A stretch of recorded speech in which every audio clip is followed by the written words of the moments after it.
Okay, so good evening everyone, and thank you for joining the webinar this evening around the ECB and government guidelines. As I say, it will be recorded and we will send this out as quick as possible tonight and tomorrow for other members that haven't been able to get on. Thanks very much for Matt Blakeley, who's joining us tonight from the ECB as our head of region, just to talk through the guidelines. We also got Phil Knappett, our county welfare officer, who will just go over the safeguarding points, and then Martin Pluck, who's chairman of Wanstead Cricket Club, who will just bring it to life in terms of their experience of bringing the COVID guidelines to go. I say, as we've all been hoping and waiting, and the sun coming out for this opportunity to start bringing and reactivating our clubs back in and letting our members use it. But it is very important we do this in the right way to support the government guidelines as number one, and for the safety of our community and our members. So the number one thing around this very much is that we follow the government guidelines at all times through this point, which obviously we know has changed now to stay alert, and we have to be alert as cricket club members that we are sort of supporting the government guidelines around this, around keeping those distances, staying at home as much as possible, and number one, making sure we wash our hands and keep everything as clean as possible as we go through. But as we said, we have got this opportunity now to play cricket, and some guidelines have come through. So I'll just pass on to Matt Blakeley now to talk through the guidelines as we go through. Thanks, Matt. Thanks, Dan. And thank you everyone for joining tonight. I think challenging times for the game, and as Dan says, it's great to have this opportunity.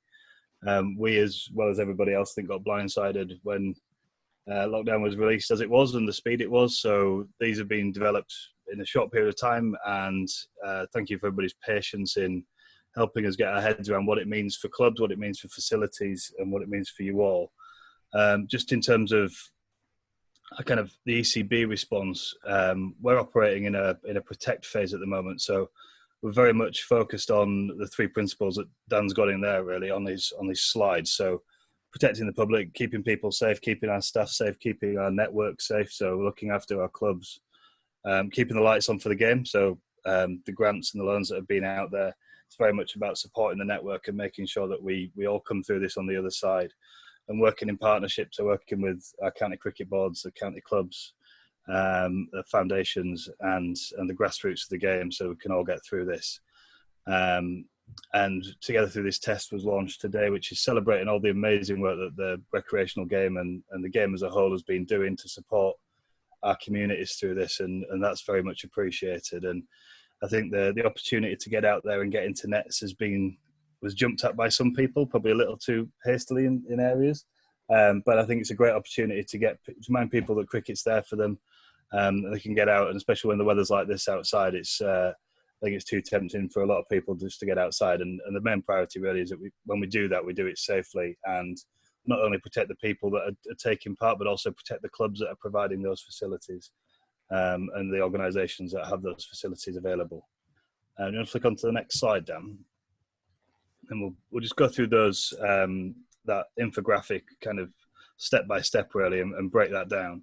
So there's two fundamentals that sit behind this. One is, as Dan said, is the government guidelines. So about social distancing, about how we interact with people from outside our households, how families interact. Making sure that that's at the heart of it, and we've tried to make sure that that's clear in the guidelines.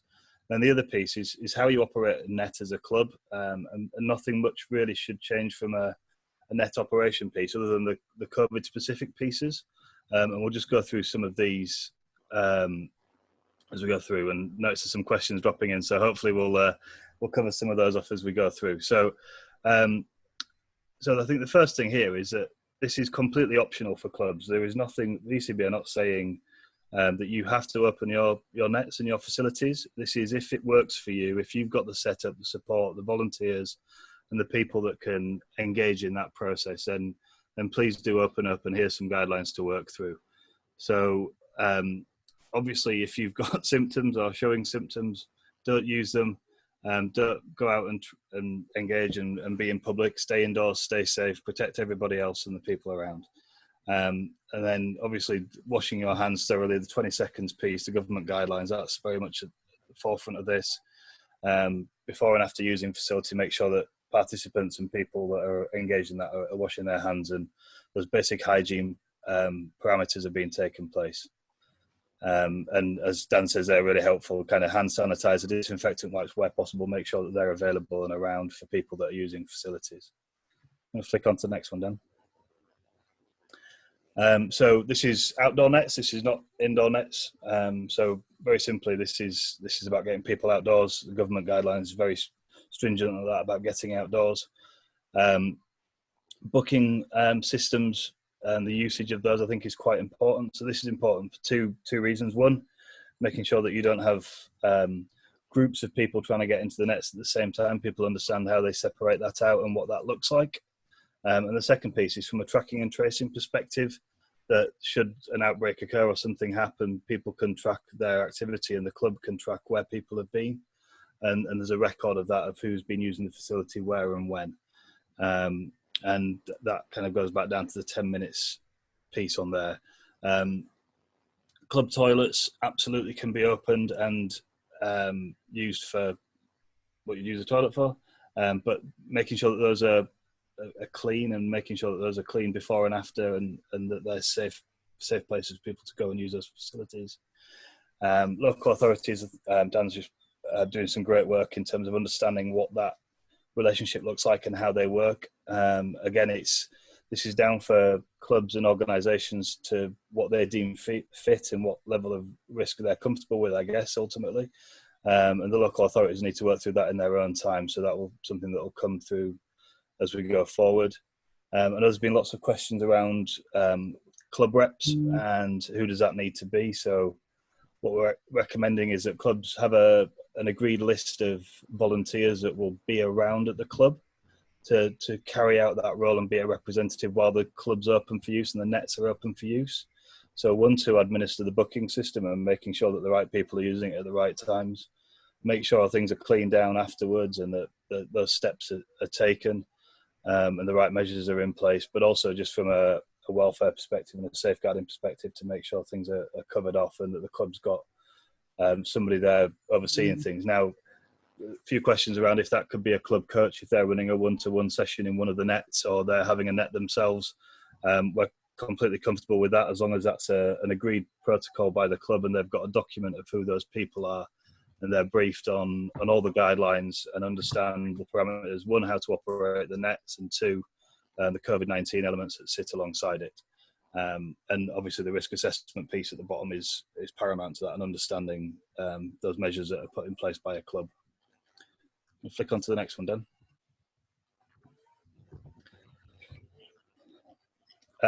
So clear net gaps, so adjacent nets, I think that's quite an easy one to understand. If you've got a 3-laid net, it's the 2 outside nets we'd be looking for people to use, or just the middle one, depending on how people want to operate, and anticipated capacity, etc. Social distancing is a given. Making sure there's space where, or parents, when they are supervising, if it's a child having a one-to-one, are away from the net facility and there's an area for them to sit, whether that's bring their own seating or whatever they want to do that, or even sitting in the car if it's visible and within line of sight, to make sure that that's covered off. Avoiding kind of congregations at the back of the nets as well.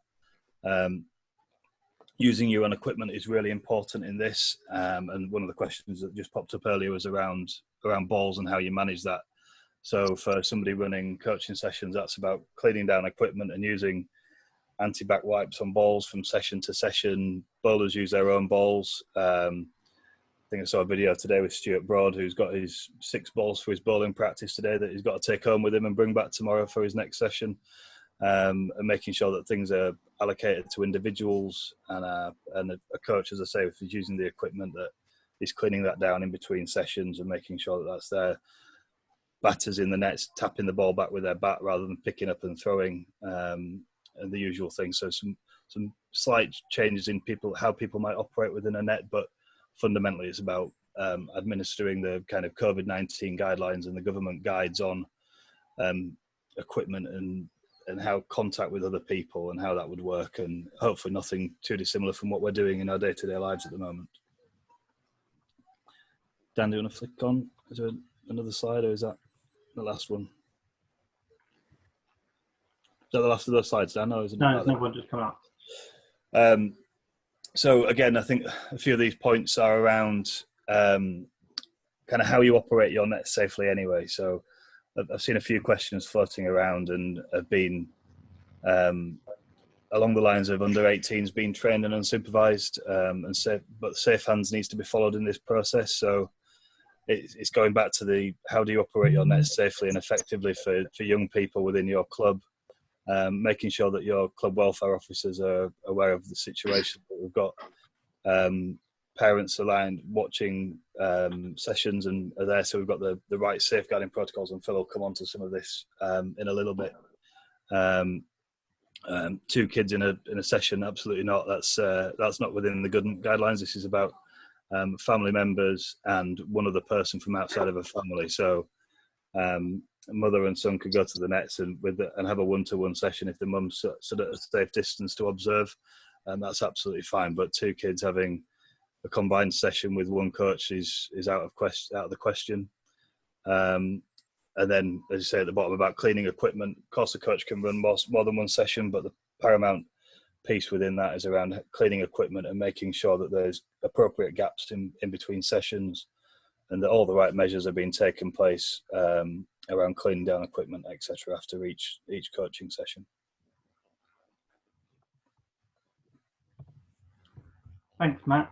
And I'd say thank you very much for those questions that are coming in. Hopefully that bit that Matt's just done going through the guidelines to get through, like I say, it is predominantly around you running your normal practice for running nets, but looking and adhering to these guidelines, which are very much linked into the government policy and the government guidelines around that. We're obviously aware there's going to be lots of questions, but these webinars have worked well. We're trying to keep them to half an hour, and we will follow up generic questions. We'll have 2 or 3 at the end, and then the other questions, if they're still not covered, the county reps right across the region are on this call, and we'll follow up individually if we've got points to help you, because it can be very specific to each individual ground from that point. This is very much around the generic points of helping you to set up. And like we say, if you decide as a club it's not right for you to set up, or it's going to take you a little while, we're here to support you around that process. You're not being put under any pressure to open up. It's got to be right for your club and for your members as we go through. But passing on to Phil now, as Matt said, safeguarding is quite a key point around running any net. And Phil will just be able to give you a couple of updates around that as well. Thanks, Phil. Thanks, and Matt, thank you for emphasising all that. And it's obviously we're really pleased we've got a bit of an opportunity to start cricket off in this good weather. And if we get it right, hopefully we extend as things progress positively. Obviously, the biggest thing is about making sure we get it right. And the club welfare officers' role in this is absolutely fundamental. They are fully involved at all stages of booking and supervision. And their relationship with the lead or head coach is vital to make sure that clear and concise instructions are passed out at all times. Safe Hands is easily accessible by all, so you can give links to parents from that, which I'll come back to in a moment. As Matt said, adequate social spacing is probably the most important thing we can demonstrate. Use of every other net, but also using cones to make sure that people know where they stand and where they go, particularly if you have got a multi-net use. A lot of good common sense. And as talking today about a couple of topics about using good signage, just making sure that everybody, when they turn up, understands that there are net rules, which are always standard, whether this situation or not. And that all comes back to the Safe Hands kit bag.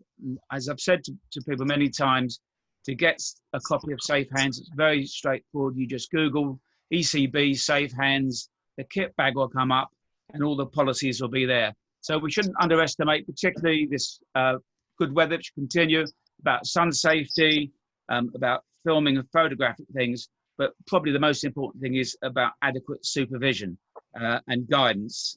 We need to make sure that the nets are conducted, obviously, with appropriate social spacing and within family groups, but make sure that those people, if the parents are supervising it, they understand all those guidelines which are in Safe Hands, the fast boarding, the wearing helmets, that hasn't changed. We still need to make sure we are keeping those together. These slides are obviously going to be a good way of passing on whether people are present, but there's some very easy and concise information. And what I've put down there is a few notes I know people are starting to Zoom meetings, but just be very careful. It's obviously a very useful platform, but there are concerns about safeguarding issues around that. So just make sure that anybody who does use it, you have the next slide, please, Dan.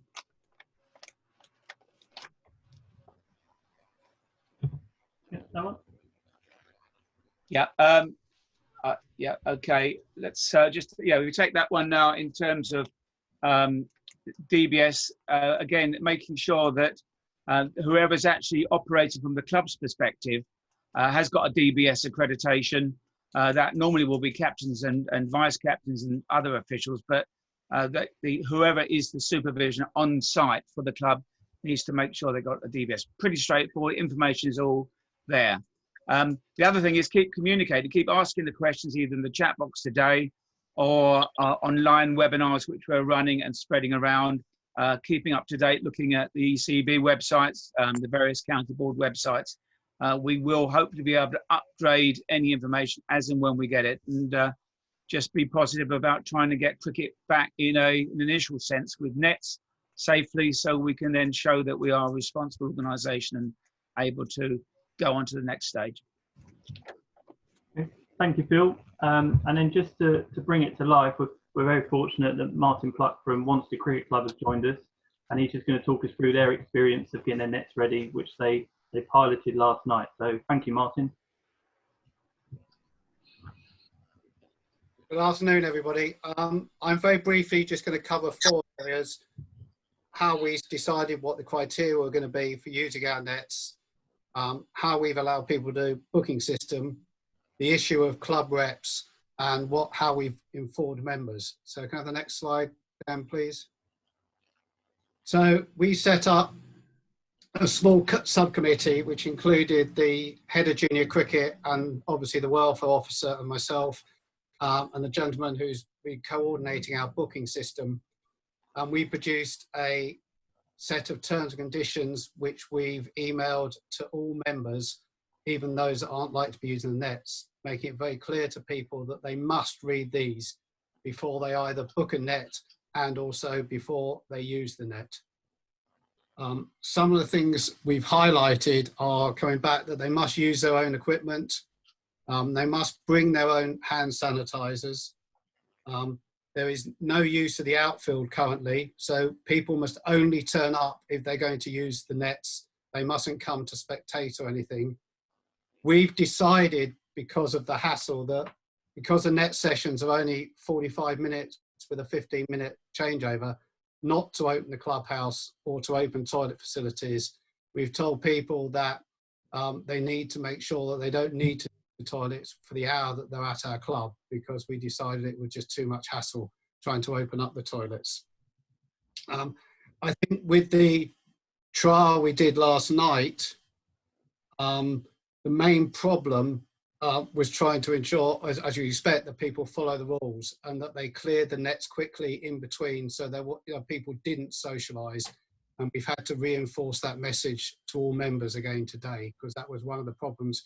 I think after the lockdown we've had, it was people were very keen to hang around and have a chat with their mates, and we made it perfectly clear that they cannot do this, and that if people don't follow the rules, we won't be able to keep the nets open.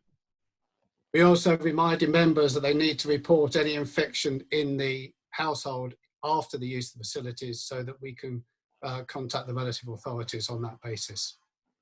I'm sure our fans got a copy of our terms and conditions if anybody wants to see them and use them as an example. Okay, second slide, Dan. Okay, I see there's already a number of questions about booking systems. I mean, if you Google, there are a number around. We've actually gone for one called Skeda, which is an American system. We're actually paying for it. I know there are some free ones around, but we felt this gave us much more flexibility in what we wanted. It costs just over £30 a month, which we thought was well worth it in the current environment. And you can cancel it at any time. It's not a sort of 12-monthly contract. You can tailor the system. As I said, we've gone for 45-minute sessions with a 15-minute changeover. We're going to open from 5 till 8 on weekdays and 9 till 8 at weekends. And people a household, we made it clear it's a household, can only book 2 nets in any 7-day period. One of the great things about the system is that people have to register before they can use it, which means that we've informed people that only members who have renewed their 2020 membership can actually book nets. And in fact, this has had an amazing prompt for a number of members to actually renew their membership. We obviously made it clear that in these difficult times, and then certain members might be under severe financial strain. So we obviously want them to renew their membership, and we've told them to either contact myself, the welfare officer, or the head of junior cricket if they have problems paying their subs, and we will obviously treat them judiciously in that respect, because we obviously want members to renew their membership. Next slide. Okay, coming back to some of Matt's and Phil points, volunteers is clearly one of the big issues we faced. First of all, I'd like to thank Phil for the great work he's done in checking and validating people's DDSs. Without that, I think we would have struggled to have the number of volunteers available to do a rota. We've also produced detailed instructions for the guidance for the net supervisors over and above the terms and conditions for the users, giving them details of what exactly they need to do when they are in charge of the nets for say a 2 or 3 hour session. And the head of junior cricket is producing a rota for all the sessions we have, so that we ensure that we have a supervisor on site for every session who has been DBS checked. Obviously, that has been probably one of the biggest challenges to actually achieve that. Finally, on communication to members, well, we've been regularly email members about the nets being open, what they need to do, really stressing that they have to read the rules and follow the rules, otherwise the nets won't stay open. We've also used social media with our Twitter and Facebook accounts to ram home the points. It's very important that they understand the terms and conditions before they use the nets. Can I make one final plea? It's a minor thing as a club chairman, and it's to do with signage. Can I ask the ECB to please stop producing posters and signages on a dark background? Dan showed one earlier on a white background with lettering. Trying to print off posters on a dark background is an absolute nightmare. And when we're all trying to save costs, it uses up a phenomenal amount of printer ink. So Matt, could you pass it back to the ECB to please stop and posters on a dark background? Yep, the same frustration from my club as well, don't worry. Thank you very much. That was just a short Thank you so much, Martin. I think it really helps when you can bring it to life. As much as it's great having Matt here from ECB and Phil myself, having a club that's actually gone through the process really is helpful in terms of bringing it to life and showing it is possible, but clubs have got to do a proper process and thinking about how to do this. And as we say, it is down to just checking your process for your normal net procedure, and then just making sure that links in with the guidelines around that.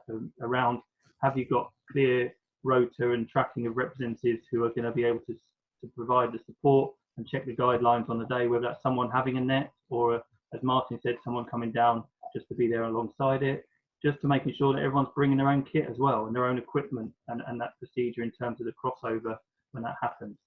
So as I said, we'll have 2 or 3 questions now. Arfan's gone through to look at generic ones. Any questions we don't answer today, hopefully they've been covered in the presentation. And if not, all the county reps are on here tonight as well. So we can then follow up individually, because as Arfan's just told me, a few of them are very specific to individual clubs. So it's better for us to probably give you a call and go through the individual makeup for that. So we're starting to get quite a few different examples around the region as well from that now.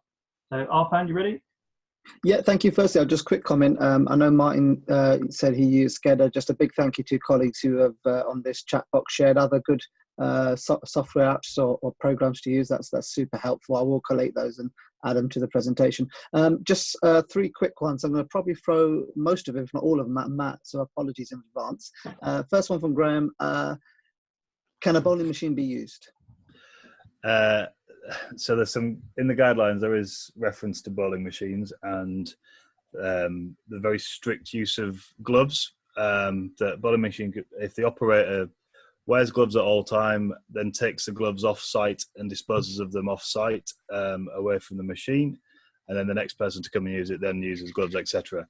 I think for most people that'll be a call about, is that feasible? Is that practical?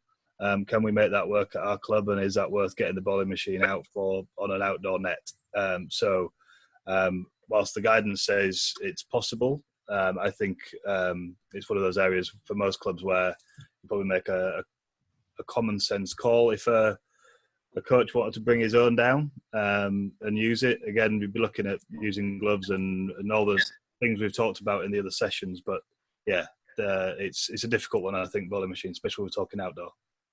Can I just come in there quickly, Arfan, just to say yes, that please. Onstead, we decided, I think based on what Matt said, we've decided, even though we do have a bowling machine, that that's not going to be in use while we have the nets open at the moment. So we told people they cannot use the bowling machine. Yeah. Perfect. Next one. Sorry, Matt, you again. Do we need to sanitize artificial surfaces? Appreciating most are obviously non-turf surfaces. I think it's where people are touching the surface. So I think if there's a way of wiping down the ends when somebody's doing throwdowns and picking up balls off the ground, but it's about being practical. So what is practical for people to do and use? So the poles at the end of nets as people are walking in and out and grabbing hold of them, I think, is an obvious one. Stumps, whether they're fixed or flexi stumps at the end, making sure that they're wiped down at the end of each session. And I think some sort of floor covering or a couple of anti-back wipes just to wipe around where people have been picking up balls from would be prudent, I think, or sensible. Yeah, Martin, I'm throwing this one to you just to wrap up from Cliff Greenhill. If Wanstead are not opening a building, how will they deal with any injuries that need first aid? Okay, we have a junior shed which we have first aid equipment in. So we've instructed all these supervisors that there is first aid equipment in our junior shed and we can deal with it from there. Brilliant. And just a final one, Martin, sorry for you. I know you spoke about the learning on the go.